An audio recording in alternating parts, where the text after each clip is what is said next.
পটলা, এই পটলা, কোথায় গেলি রে? সেই কখন থেকে রুমালি রুটি আর মাংসের তরকারি আনতে বলেছি, এখনো তো আনলি না রে। এই পটলা।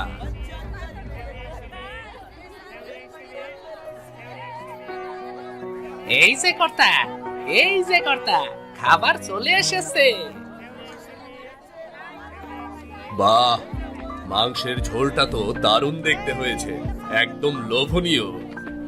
তাজা তাজা মশলা বাইটা করছি কর্তা। তাজা মশলা ছাড়া তরকারি না করলে আমি কি সেটা খাবো নাকি রে?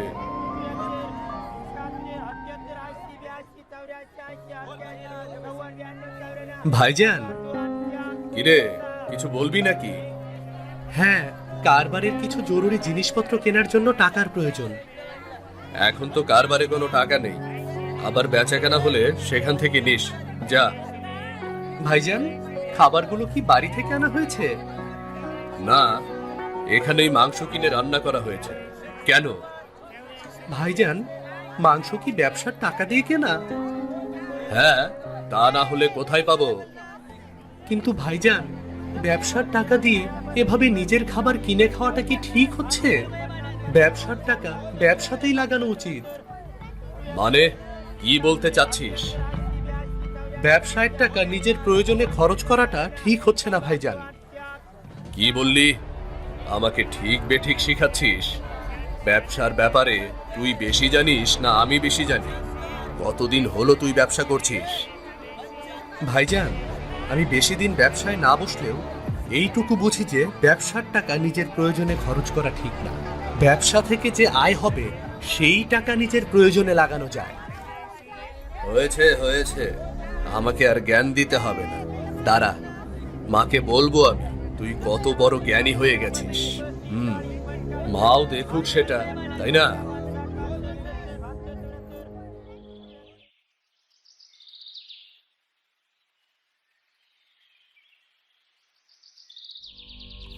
মা, মন্টি এমন করলে আমার আর কারবারে বসা সম্ভব হবে না। ও আমার সব কাজে খবরদারি করে। না মা, আমি শুধু বলেছিলাম যে কারবারের টাকা নিজ প্রয়োজনে খরচ করা ঠিক না। ভাইজান তাতেই আমার উপর রেগে গেল। মা। মন্টি, তুই থাম। মিন্টু তোর চাইতে বড়, তুই নিশ্চয়ই ওর চাইতে বেশি বুঝিস না, তাই না? মা, আমি তো কেবল। কাল থেকে তোর আর কারবারে যাবার দরকার নেই, সবকিছু মিন্টুই সামলাবে। তুই ঘরের কাজকর্মে সাহায্য করিস। মা, তুমি আমার কথা বিশ্বাস করছো না কেন? আমি যা বলেছি তাই হবে। কাল থেকে তুই আর কারবারে বসবি না, এটাই আমার শেষ কথা।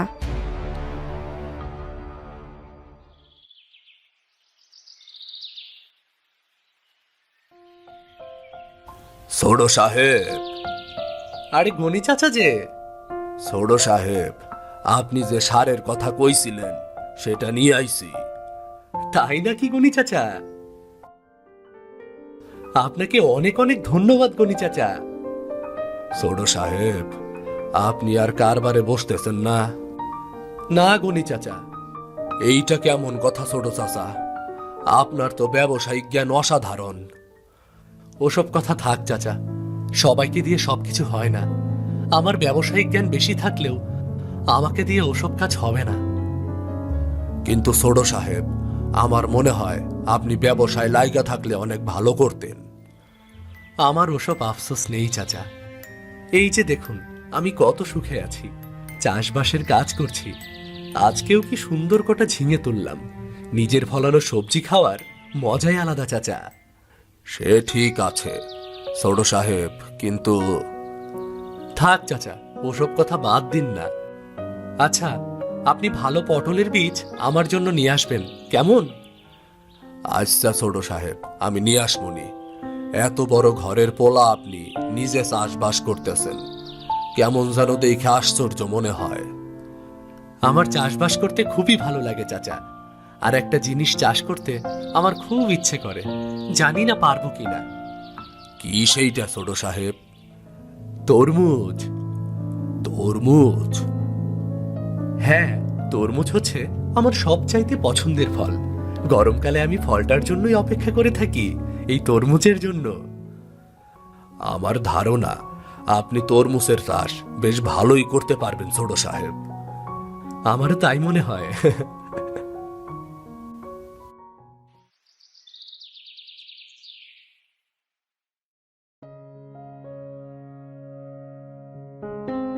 মিনু ভাবি, আরে আমির সাহেব যে, আসুন আসুন, বসুন। তা কেমন আছেন ভাবি? এই তো কোন রকম আসি ভাই, এই বয়সে আর কত ভালো থাকা যায়। মনটিকে দেখলাম চাষবাসের কাজ করতেছে, পোলাটা আপনার শেষ পর্যন্ত চাষি হইয়া গেল ভাবি। ওর কথা আর বলবেন না, এই ছেলেটা ছোটবেলা থেকে একটু অদ্ভুত ধরনের। মনটিরে কারবারে বসাইতেছেন না কেন ভাবি, কম তো?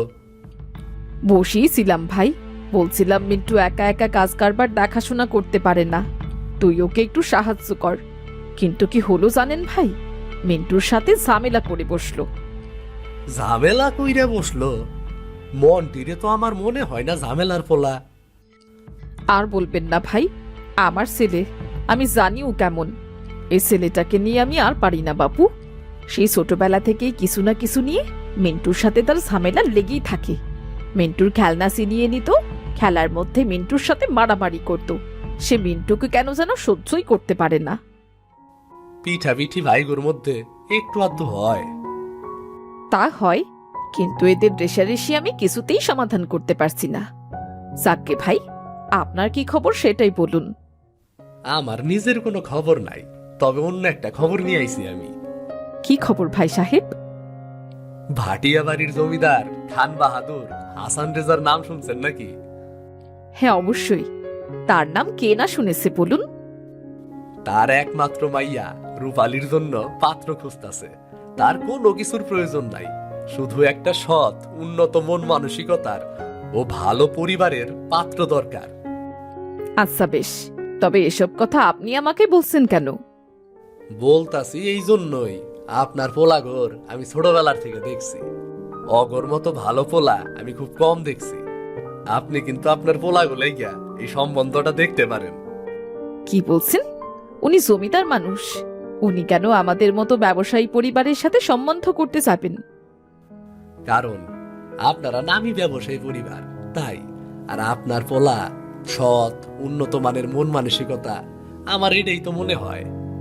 তা ঠিক আছে, মন্টির ব্যাপারে আমি ঠিক মতো কিছু বুঝতে পারছি না, তবে মিন্টু ভালো ছেলে এইটা আমি জানি। আচ্ছা ঠিক আছে, তাইলে না হয় মিন্টুর জন্য এই সম্বন্ধটা আগানোর চিন্তা করেন। ভাইবা দেখেন, জমিদারের বিষয় সম্পত্তির একমাত্র উত্তরাধিকার কিন্তু ওই মাইয়া রূপালী। রাজকন্যা এবং রাজত্ব দুইটাই পাইয়া যাবেন। সে ঠিক আছে, কিন্তু কিন্তু না, আপনি তো জানেন জমিদার বাড়িতে আমার যাতায়াত আছে, জমিদারের লগে আমার একটা ভালো সম্পর্ক আছে। আপনি যদি কন, তাইলে আপনার পোলার কথাটা আমি জমিদাররে কইতে পারি। জমিদার আবার রেগে যাবেন না তো? না না, উনি জমিদার হইলেও একজন মাটির মানুষ। দেখতেছেন না, মেয়ের জন্য অসাধারণ এক পাত্র খুঁজতাছেন উনি। উনার মাইয়াও নিশ্চয়ই উনার মতোই হইব। ঠিক আছে, আপনি কথা বলুন। যাক, খুব খুশি হইলাম। আমি তাইলে আইজ উঠি, আমি আপনারে খবর জানাই দিব, কেমন? আচ্ছা ঠিক আছে।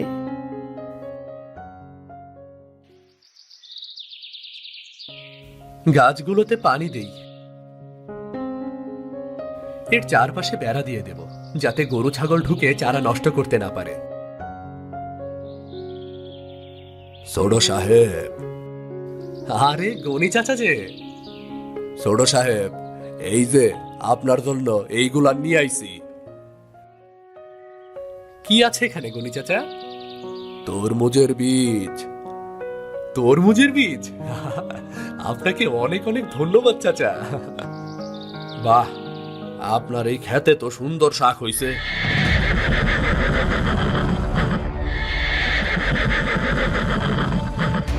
এ কি, আমার সব শাক যে নষ্ট হয়ে গেল। মিন্টু বাবাজির কাজকর্ম আমি বুঝতে পারি না, সেই ছোটবেলা থেকেই দেখতাছি। সব দোষ আপনার ওপর চাপাই দিত, আপনার খেলনা নষ্ট করে দিত, এরপর আপনার খেলনা সিনাই নিয়ে বলতো এটা তার। মারামারি সেই শুরু করত, এরপর আপনার ওপর দোষ চাপাইতো। আর বেগম সাহেবাও সব সময় উনার পক্ষ নিত। চাচা বাদ দিন, ওসব ছোটবেলার কথা বাদ দিন। ওসব কি আর মনে রাখতে আছে নাকি? বাদ দিতে চাইলেও দেওয়া যায় না ছোট সাহেব। আজকে কি করলো দেখেন না, ঘোড়া দিয়ে আপনার ক্ষেতটা মারাইয়া দিল। এসবের কোনো মানে হয় না ছোট সাহেব, এসবের কোনো মানে হয় না। থাক না চাচা, আমার কোনো সমস্যা নেই। সমস্যা নাই? কি বলতাছেন ছোট সাহেব?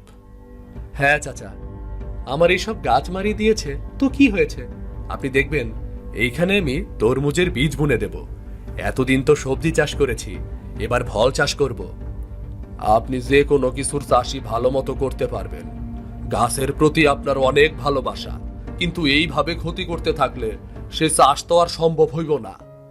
কিচ্ছু হবে না চাচা, কয়দিন আর কয়দিন আমার সাথে এমন করবে বলুন? একদিন, দুদিন, একদিন না একদিন ও ঠিকই বুঝে যাবে, ওর থামতেই হবে।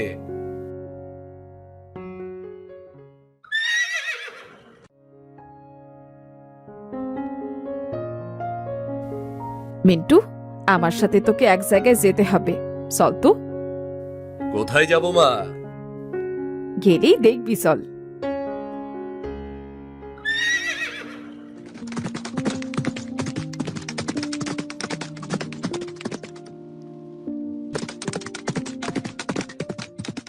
আমাকে জমিদার বাড়িতে কেন নিয়ে এলে?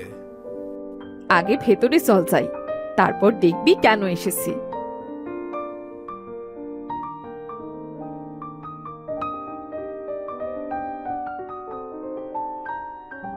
আপনারা কাকে চাচ্ছেন? আমরা জমিদার সাহেবের কাছে একটা দরকারে এসেছি। আমির সাহেব আমাদের পারিবারিক বন্ধু, তিনি জমিদারের সাথে আমাদের দেখা করার ব্যবস্থা করে রাখবেন বলেছিলেন। ও আচ্ছা, আপনারা? হ্যাঁ, আপনাদের কথা আমির সাহেব বলেছেন। আসুন আসুন, ভেতরে আসুন।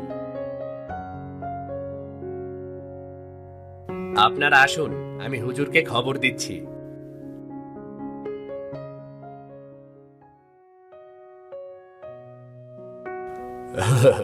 বসুন বসুন বসুন।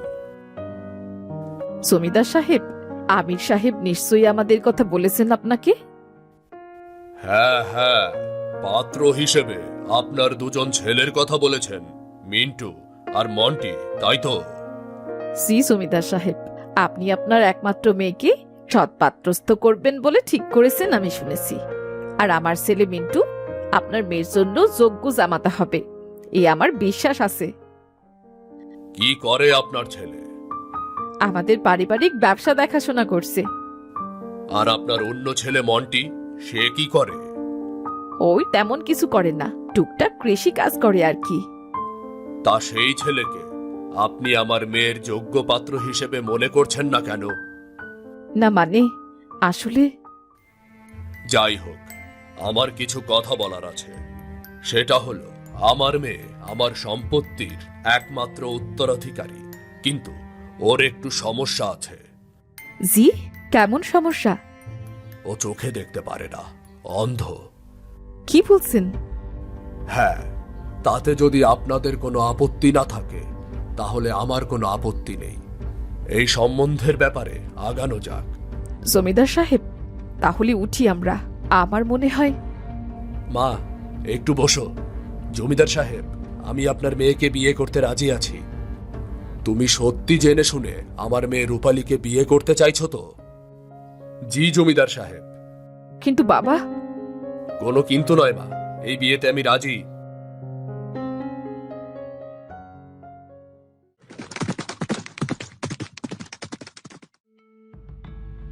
তুই বিয়েতে রাজি হলি কেন বাবা? তুই কি কিছু ভেবে রাজি হয়েছিস? মেয়েটা অন্ধ, তুই জেনে শুনে একটা অন্ধ মেয়েকে বিয়ে করতে চাস? সে অন্ধ তাতে কি হয়েছে মা? এখানে তো তার দোষ নেই, আমি রূপালীকেই বিয়ে করব।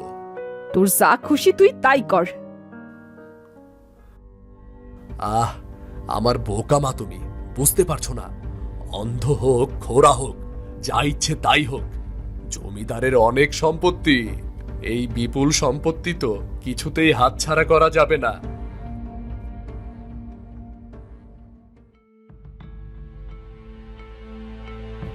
একবার অত্যাচার শুরু করলে যে কেউ নিজের থেকেই চলে যাবে, রূপালীও যাবে। আর চলে যাবে মন্টি। আমিও দেখব মন্টি তুই কতদিন এ বাড়িতে থাকতে পারিস। তোকে একবার তাড়াতে পারলেই মাকে পটিয়ে পটিয়ে সমস্ত সম্পত্তির মালিক হব রে। আর জমিদারের জামাতা হিসেবে বিপুল সম্পত্তি তো আমার থাকছেই রে। আহ আহ আহ।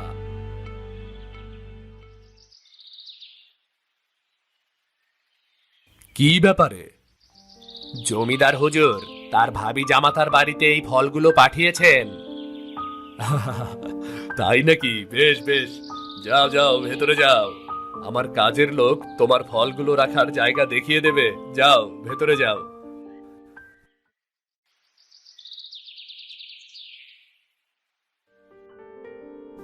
যত যাই বলো মা, জমিদার সাহেব যতই ফল পাঠাক না কেন, গরমকালে তরমুজের মতো সুস্বাদু ফল আর হয় না কিন্তু। তা ঠিক বলেছিস, জমিদার বাবুর ডরা সাত কতগুলো ফল পাঠিয়ে দিল। তবে বাবা, তুই কি সত্যি মেয়েটাকে বিয়ে করতে চাস? হ্যাঁ মা, আমি সত্যিই রূপালীকে বিয়ে করতে চাই। কিন্তু বাবা, এ নিয়ে তো একবার কথা বলা হয়ে গেছে, আর কোনো কথা বলতে চাই না আমি।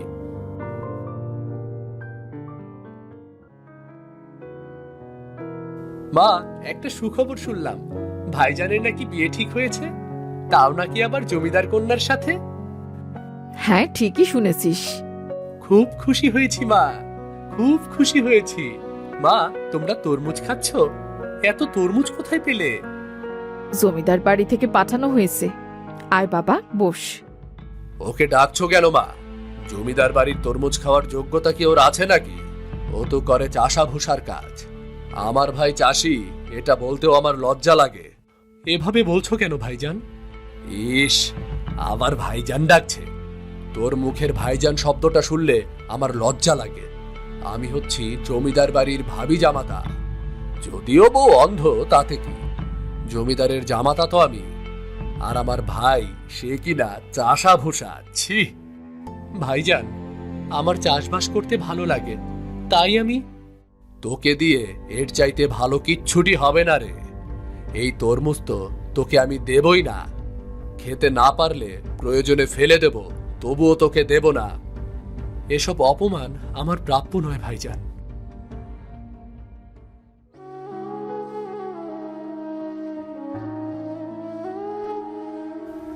এ কি, কে এই কাজ করলো? নিশ্চয়ই মিন্টু ভাই এমন করেছে। আমার শখের তরমুজের চারা সব উপড়ে ফেললো। হে সৃষ্টিকর্তা, তুমি এর বিচার করো, তুমি এর বিচার করো।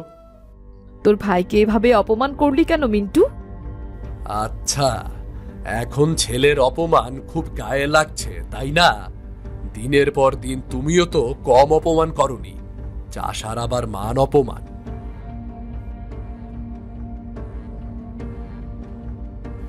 উহ, পেট ভরে তরমুজ খেয়ে ফেলেছি, আর খেতে ইচ্ছে করছে না। যাই তো, খেতে গিয়ে দেখি চাষাটা কি করছে।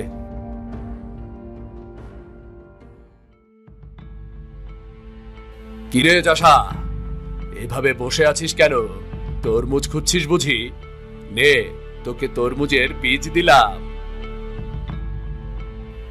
আর এই নে, তোর তরমুজ ক্ষেতের জন্য পানি দিলাম। এই নে, এখন থেকে তোর ক্ষেতে তুই বড় বড় তরমুজ গাছ দেখবি।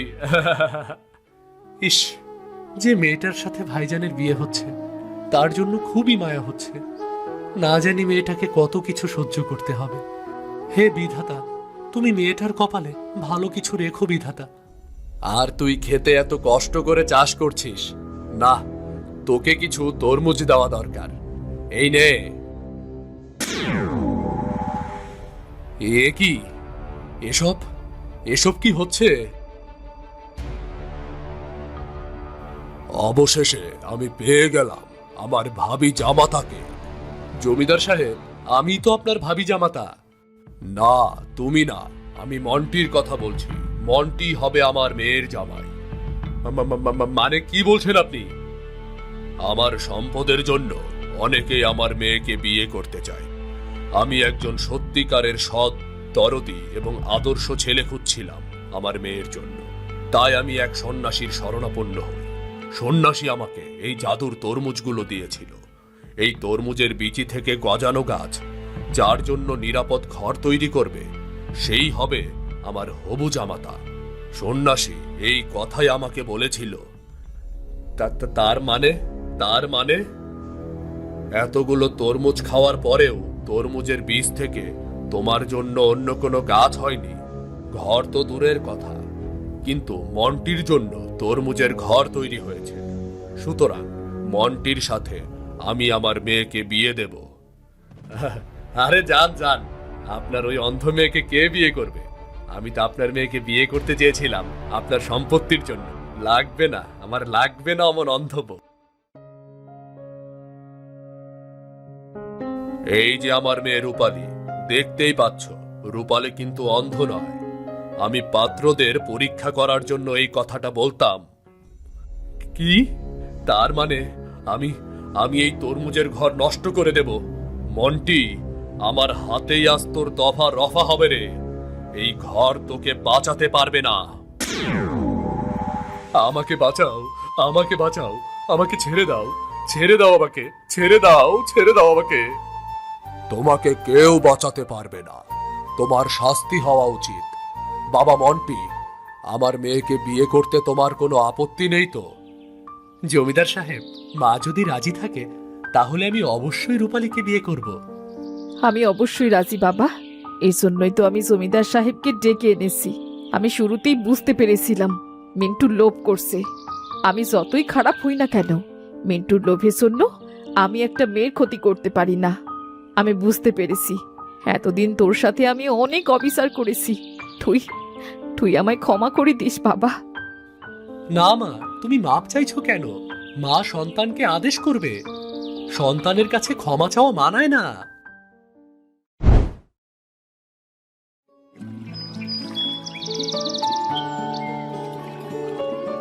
নকশাটায় যদি আরো কিছু রঙিন সুতো ব্যবহার করা যেত তাহলে আরো সুন্দর হতো, কিন্তু কোথায় যে পাবো রঙিন সুতো?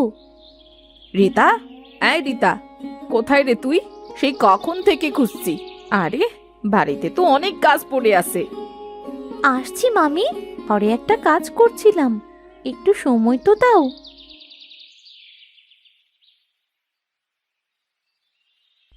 আমাকে ডেকেছো মামি? নবাবজাদি, কোথায় গিয়ে মরেছিলি? সকাল কি এখন হয়েছে? বলি ঘরের কাজগুলোকে করবে শুনি। সব কাজ দেখি ফেলানো। আমি এক্ষুনি করে দিচ্ছি মামি। হ্যাঁ, এক্ষুনি করো, করে আমায় উদ্ধার করো।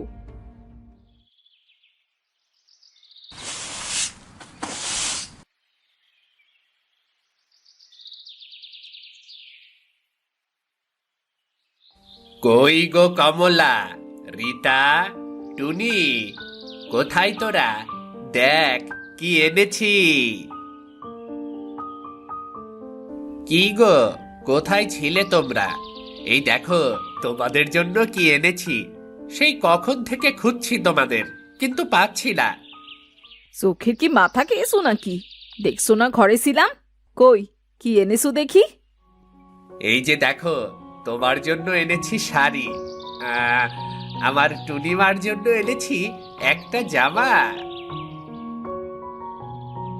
তাই বাবা, আমার জন্য নতুন জামা এনেছো? কি মজা, কি মজা।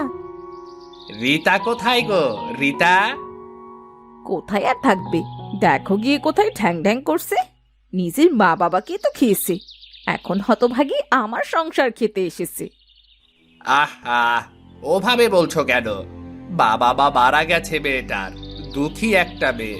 একটু ভালোবেসে আগলেও তো রাখতে পারো, তাই না? আহ মরণ, দরদ দেখে আর বাঁচি নে। দুঃখী একটা মেয়ে, এই আপদার জায়গা পেল না, তোমার ঘাড়েই চাপতে হলো। তোমার কটু কথার স্বভাব আর গেল না। তোমাকে বুঝিয়ে কোনো লাভ নেই। কই রে রিতা, কোথায় গেলি? রিতা, ও রিতা। মামা, মামা আমায় ডেকেছিলে? কখন এলে বাড়িতে? চল দেবো মামা? কিছু লাগবে না আবার। হ্যাঁ রে মা, কোথায় ছিলি? কতক্ষণ থেকে ডাকছি তোকে। নে মা, এই যে এই জামাটা তোর। বাহ, জামাটা তো খুব সুন্দর মামা। তোর পছন্দ হয়েছে মা? হ্যাঁ মামা, খুব পছন্দ হয়েছে। আমার একটা জামার খুব দরকার ছিল, পরনে জামাটাও ছিঁড়ে গিয়েছে। এখানেই সারাদিন কাটিয়ে দিলে হবে? বেলা তো পড়ে যাচ্ছে, হাত মুখ ধুয়ে খেতে এসো। হ্যাঁ, খুব খিদে পেয়েছে, আমি হাত মুখ ধুয়ে আসছি। মা দেখো, রিতার জামাটা আমার জামার থেকে বেশি সুন্দর। তোর ওর জামাটা ভালো লেগেছে? তুই নিয়ে নে না, ওর নতুন জামার দরকার নেই, সেরা জামা পরলেই হবে। আচ্ছা মা। এই রিতা, তোর জামাটা আমায় দিয়ে দে তো। তুই জামা দিয়ে কি করবি? সারাদিন তো বাড়িতেই থাকিস। কি হলো কি, দাঁড়িয়ে আছিস কেন? তোর জামাটা টুনিকে দিয়ে দে। দেখছিস না মেয়েটা আমার দাঁড়িয়ে আছে। ঠিক আছে বোন, এই নে। তুই আবার বাবাকে বলে দিবি না জানো, তাহলে মা কিন্তু তোকে বাড়ি থেকে বের করে দেবে। না রে বোন, আমি কখনোই বলবো না। ও বলবে কি রে? ও বললেও কি আমি আস্ত রাখবো নাকি? এখন চল, তোকে খেতে দি। আজ তোর পছন্দের খাবার রান্না করেছি। সত্যি মা? কি মজা, কি মজা! চলো খেতে যাই।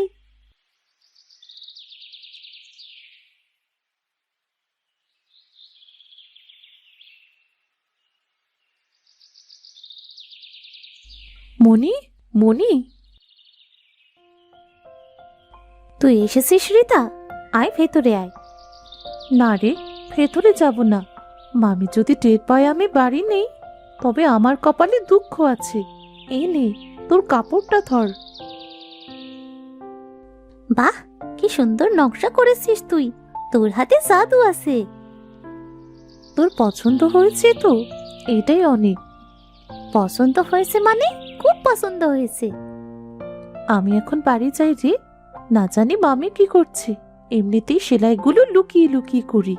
এখন যদি টের পেয়ে যায় বাড়ি বয়ে কাপড় দিচ্ছি, তবে আমায় আস্ত রাখবে না। আচ্ছা ঠিক আছে, তুই আয় তবে।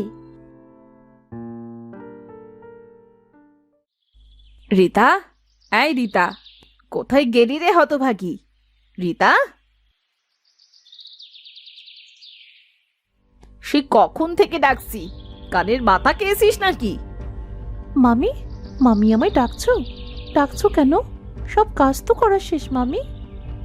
কতক্ষণ ধরে ডাকছি, কোথায় গিয়ে মরেছিলি? তুই মরলেও তো আমি বাঁচতাম। তাড়াতাড়ি কাপড়গুলো ধুয়ে ফেল। এই তো মামি, কাপড়গুলোই ধুচ্ছিলাম। এখনো কাপড় ধোয়া হয়নি নবাবজাদির? বলি কোথায় গিয়ে মরেছিলি? কাজ চুরি করছিস? তোকে তো আমি। মেরো না, মেরো না মামি, আমার হয়ে গেছে। কাপড়গুলো ধুয়েই এসেছি। বাসনগুলো মাজা হয়েছে? এখনো হয়নি মামি, আমি কাপড়গুলো ধুচ্ছিলাম। কি, এখনো বাসন মাজা হয়নি? হতভাগী, বলি সারাটা দিন কি করছিলি তুই? কাজকর্মে মন নেই, সারা দিন শুধু বসে বসে অন্ন ধ্বংস করা। যা, কাজগুলো শেষ কর গে। বিকেলের পর যদি একটাও কাজ বাকি থাকে না, তবে আমি তোকে আস্ত রাখবো না। যাচ্ছি আমি মামি, আমি এক্ষুনি যাচ্ছি।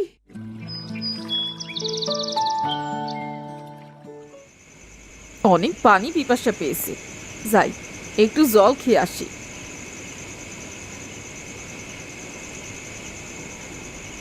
এ কি, কলসিতে দেখছি একটুও জল নেই। যাই রান্নাঘরে গিয়ে দেখি জল আছে কিনা। তা না হলে ওই রীতা হতভাগীকে জল আনতে পাঠাতে হবে। কি আর করা।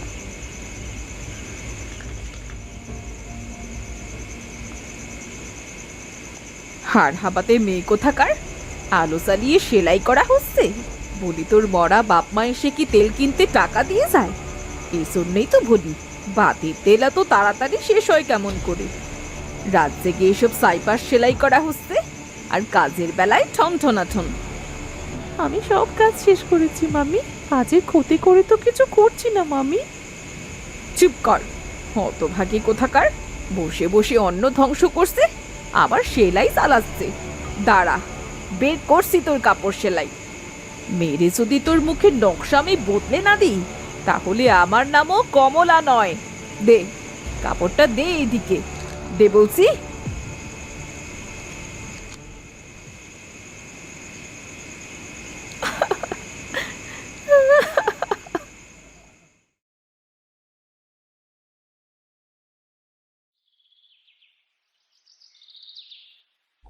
কমলা, কমলা, কি গো, তুমি চলে এসেছো? হাত মুখ ধুয়ে নাও, আমি খাবার বাড়ছি। আমার শরীরটা খুব খারাপ লাগছে কমলা।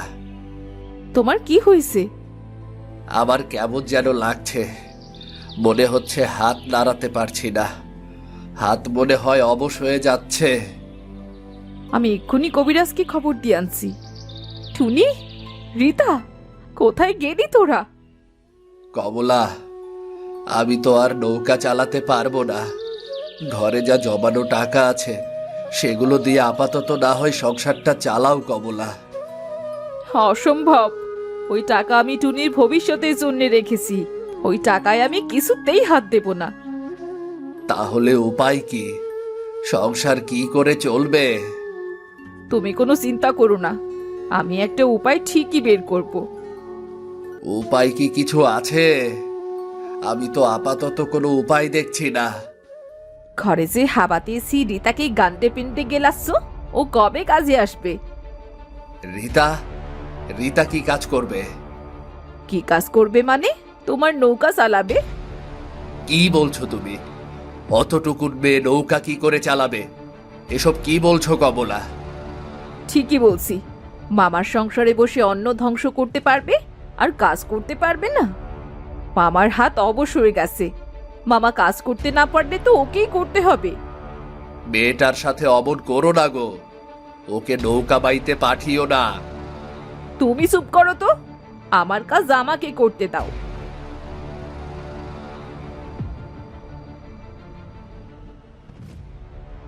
হাড় হাবাতে হতভাগী, সামান্য উঠোন ঝাড়ু দিতে তোর এত সময় লাগে? আমি তো মাত্রই ঘর ঝাড়ু দিয়ে এলাম মামি। সামান্য ঘরের কাজ করতে এত সময় লাগে? তোকে আর ঘরের কাজ করতে হবে না, কাল থেকে তুই তোর মামার নৌকা চালাবি। নৌকা চালাবো? কিন্তু মামি। কোনো কিন্তু না, বসিয়ে বসিয়ে তোকে খাওয়াবো নাকি হতভাগী? কাল থেকে তুই নৌকা চালাবি। ঠিক আছে মামি, তুমি যা বলবে তাই করব।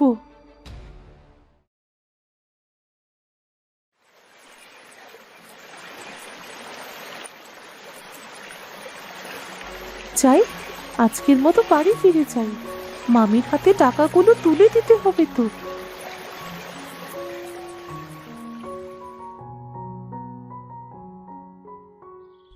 রীতা, এসেছিস?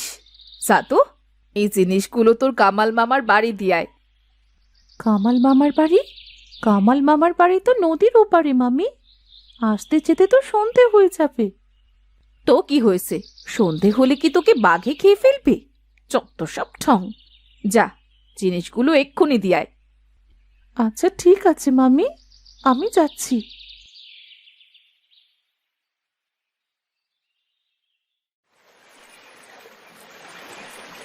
কত দূর যেতে হবে? আকাশের অবস্থাটাও তো ভালো না, না জানি কখন ফিরতে পারবো। এই কি, এখন তো দেখছি ঝড়ো বাতাসও বলছে। কি করি এখন? হঠাৎ ঝড় আসলে তো বিপদ হয়ে যাবে। নৌকোর কিছু হলে মামি তো আমায় আস্ত রাখবে না। যাই, ওই ঘাটটায় গিয়ে নৌকাটা থামাই।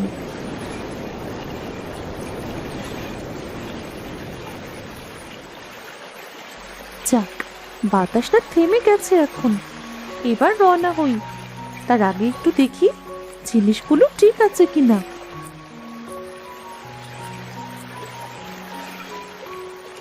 এই যা, পুটলিটা তো ছিঁড়ে গেল। জিনিসগুলো এদিক ওদিক হলে যে সর্বনাশ হয়ে যাবে। আরে, এটা এলো কোথা থেকে? মামি মনে হয় দিয়েছে। যাকে, পুটলিটা তো ছিঁড়ে গেল। এটা দিয়ে না হয় জিনিসগুলো বেঁধে নি। কতদিন পর বাড়ি ফিরছি, কিন্তু গেলেই তো গিন্নি জানতে চাইবে। তার জন্য এবার সুন্দর সুন্দর কি জিনিস এনেছি, কিন্তু এবার তো নেওয়ার মতো কিছুই পেলাম না। আরো যদি ভালো কিছু পেতাম। আরে, ওটা কি? বাজি, ওই নৌকাটার আরো কাছে যাও তো। এই যে বে, শুনছো? বলি তোমার নৌকায় ওই কাপড়ের পুটলির কাপড়টা কি আমায় দেখানো যাবে? এটা দিয়ে যে জিনিসপত্র বেঁধেছি সাহেব, এটা তো খোলা যাবে না। আচ্ছা দাঁড়াও, তুমি বরং এই চাদরটা দিয়ে জিনিসগুলো বাঁধো। এবার তো আমাকে কাপড়টা দেখাতে অসুবিধে নেই, তাই না? না না সাহেব, আমি এক্ষুনি দেখাচ্ছি। বাহ, কি সুন্দর কারুকাজ! এত সুন্দর কাজ আমি খুব কম দেখেছি। আমার গিন্নি খুবই পছন্দ করবে। এত সুন্দর নকশার কারিগরটি কে? কারিগর কিনা জানি না সাহেব, নকশাটা আমি নিজের হাতেই করেছি। তুমি করেছো? বাহ, তোমার হাতে তো জাদু আছে। এই কাপড়টি আমি কিনে নিতে চাই। কত দাম দিতে হবে সেটা বলো। দাম? এই জিনিস তো আমি বিক্রির কথা ভাবিনি সাহেব, যে দাম নেব। তবে আপনি যখন নিতে চাচ্ছেন তখন নিন না হয়। ঠিক আছে, এই দাও তোমার কাপড়ের দাম। বাজারের দামই দিলাম, দাও। এত টাকা? এত টাকা তো আমি কখনো দেখিনি। আপনাকে অনেক ধন্যবাদ সাহেব। তোমার কথা শুনে মনে হচ্ছে তুমি সহজ সরল ভালো মেয়ে। তুমি তোমার কাজ করা কাপড় বাজারে বিক্রির ব্যবস্থা করো, দেখবে ভালো দাম পাবে। আমার নকশা করা কাপড় বাজারে বিক্রি হবে? এই তো আমি কখনো ভাবিনি সাহেব। আমি কি পারবো? কেন পারবে না? অবশ্যই পারবে। ইচ্ছা থাকলে সব সম্ভব। আমি এখন যাই, আমাকে তাড়াতাড়ি বাড়ি ফিরতে হবে। জি আচ্ছা সাহেব, আপনাকে আবারও অসংখ্য ধন্যবাদ।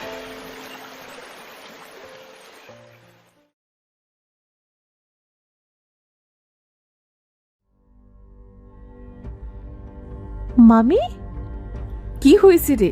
তোর হাতে ওগুলো কি? তুই আবার এসব সাইপাস নিয়ে পড়ে আসিস? মামি, আগে আমার কথা তো শোনো। আমার নকশা করা কাপড়গুলো সবাই বেশ পছন্দ করে। আমি ভাবছিলাম কাপড়গুলো বাজারে যদি বিক্রি করা যায়। তুমি কি বলো মামি? মরণ! কত ভালো ভালো সদাই আছে, লোকে কিনছে না। আর তোর কাপড় কিনতে তো লোকের বইয়েই গেছে।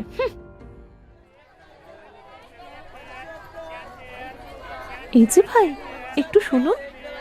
কি লাগবো কও? আমার দোকানে অনেক কিছু আছে। দেখো তোমরা কি দিবার চাও আর কি পছন্দ হয় তোমাগর। না, আমি কিছু কিনতে আসিনি। আমি এসেছি কাপড়গুলো বিক্রি করতে। কিভাবে কোথায় দোকান বসাবো বলতে পারেন? দোকান? বাইয়া মানুষ আইছে দোকান দিতে। বিক্রি বাট্টার কি বুঝো? আর এই বাজারের বিক্রি, মহাজনই তো তোমাগর বাজারে বসতে দিব না। কেন? কারণ তুমি মাইয়া মানুষ, তাই। এই বাজারের মাটিতে কোনো মাইয়া লোক দোকান দিব, মহাজন তা কিছুতেই মাইনা দিব না। যাও তো ভাই এই জায়গার থেকে, যাও যাও। কিছু না কিনলে চইলা যাও, আমার বেচা বিক্রির ক্ষতি কইরো না। এই তো পেয়েছি। ফেরিওয়ালা চুরি করে সদাই বিক্রি করে। আমিও নৌকায় করে কাপড় বিক্রি করব। প্রথম বিক্রি হয়েছিল নৌকায়, আমি নৌকাতে করেই কাপড় বিক্রি করব। বাজারের মাটিতে বসতে দেবে না তো কি হয়েছে? পানির ওপর নৌকাতেই হবে আমার বাজার।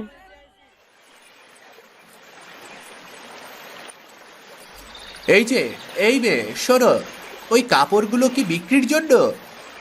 হ্যাঁ জনাব, বিক্রির জন্য।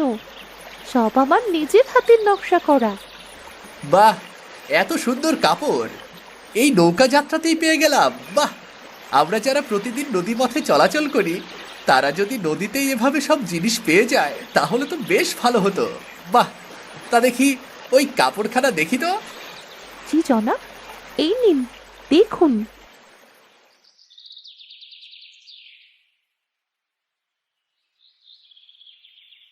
মা রীতা, কাপড় বিক্রি করতে যাচ্ছিস মা? হ্যাঁ মামি। আচ্ছা মা, সাবধানে থাকিস। তুই যদি ব্যবসাটা না ধরতিস তাহলে যে আমাদের কি হতো? আমাদের কোনোদিন অবস্থার পরিবর্তন হতো না। কি যে বলো না মামি, ভাগ্যে ছিল তাই হয়েছে। আমি তো শুধু চেষ্টা করেছি। আমায় মাফ করে দিস রে মা, তোর উপর অনেক অবিচার করেছি। অনেক অত্যাচার করেছি আমি। ওসব কথা থাক না মামি, আমি কিচ্ছু মনে রাখিনি গো। আমি এখন আসি মামি, মামার দিকে খেয়াল রেখো। আচ্ছা ঠিক আছে রে মা। আমাদের পানির উপর বাজার তো বেশ জমে উঠেছে রে মনি। মাটির উপর বাজারে বসতে দেয়নি তো কি হয়েছে, পানির উপরেই আমাদের বাজার জমজমাট। তুই যদি সেদিন সাহস করে না শুরু করতিস, তবে আমরাও কাজ করার সাহস পেতাম না রে। আজ এই পানির ওপর বাজারে পেয়ারা বিক্রি করে বাড়িতে টাকা পয়সা দিয়ে একটু সাহায্য করতে পারছি। সাহস আর ইচ্ছে শক্তি থাকলে অনেক কিছু করা যায়। কি বলিস মনি? তুই ঠিকই বলেছিস রে দিদি। চল তাহলে কাজ শুরু করি।